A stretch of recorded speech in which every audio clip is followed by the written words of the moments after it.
कृष्णा।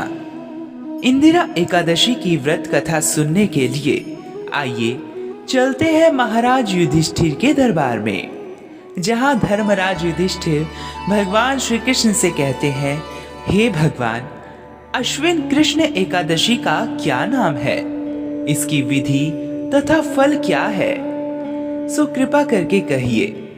भगवान श्री कृष्ण कहने लगे, हे राजन, इस एकादशी का नाम इंदिरा एकादशी है। यह एकादशी पापों को नष्ट करने वाली तथा पितरों को अधोगति से मुक्ति देने वाली होती है। हे राजन, ध्यान पूर्वक इसकी कथा सुनो। इसके सुनने मात्र से ही वाजपेयी यज्ञ का फल मिलता है। सतयुग में माहेशमती नाम की नगरी में इंद्रसेन नाम का एक प्रतापी राजा राज्य करता था। वह पुत्र, पौत्र, धन धान्य आदि से पूर्ण था। उसके शत्रु सदैव उससे भयभीत रहते थे। एक दिन राजा अपनी राज्य सभा में सुखपूर्वक बैठा था कि महर्षि नारद वहां आए। नारद जी को देखकर राजा आसन से उठा, प्रणाम करके उन्हें आदर सहित आसन दिया। तब महर्षि नारद ने कहा, हे राजन, आपके राज्य में सब कुशल तो है।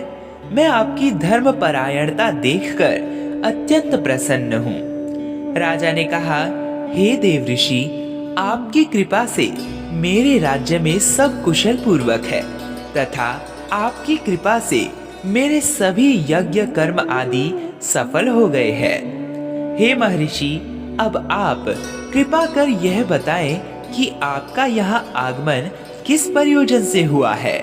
मैं आपकी क्या सेवा करूं? महर्षि नारद ने कहा, हे नृपोत्तम, मुझे एक महान विस्मय हो रहा है कि एक बार जब मैं ब्रह्मलोक से यमलोक गया था, तब मैंने यमराज की सभा में तुम्हारे पिता को बैठे देखा। तुम्हारे पिता महान ज्ञानी, दानी तथा धर्मात्मा थे, मगर एकादशी के व्रत के बिगड़ जाने के कारण यह यमलोक को गए हैं।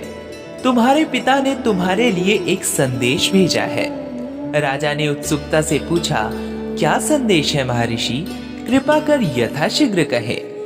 राजन, तुम्हारे पिता ने कहा है कि महर्षि, आप मेरे पुत्र इंद्रसेन, जो कि महिष्मती नगरी का राजा है, के पास जाकर एक संदेश देने की कृपा करें कि मेरे किसी पूर्व जन्म के बुरे कर्म के कारण ही मुझे यह लोक मिला है। यदि मेरा पुत्र अश्विन माह के कृष्ण पक्ष की इंदिरा एकादशी का व्रत करे और उस व्रत के फल को मुझे दे दे, तो मेरी मुक्ति हो जाए। मैं भी इस लोक से छुटकर स्वर्ग लोक में वास करूं। इंद्रसेन को अपने पिता के यमलोक में पड़े होने की बात सुनकर महान दुख हुआ। उसने नारद जी से कहा, हे नारद जी, यह तो बड़े दुख का समाचार है कि मेरे पिता यमलोक में पड़े हैं। मैं उनकी मुक्ति का उपाय अवश्य करूंगा। आप मुझे इंदिरा एकादशी व्रत का विधान बताने की कृपा करें। नारद जी कहने लगे, अश्विन माह की कृष्ण पक्ष की दशमी के दिन प्रातः काल श्रद्धा पूर्वक स्नान आदि से निवृत्त होकर पुनः दोपहर को नदी आदि में जाकर स्नान करे। फिर श्रद्धा पूर्वक पितरों का श्राद्ध करे और एक बार भोजन करे।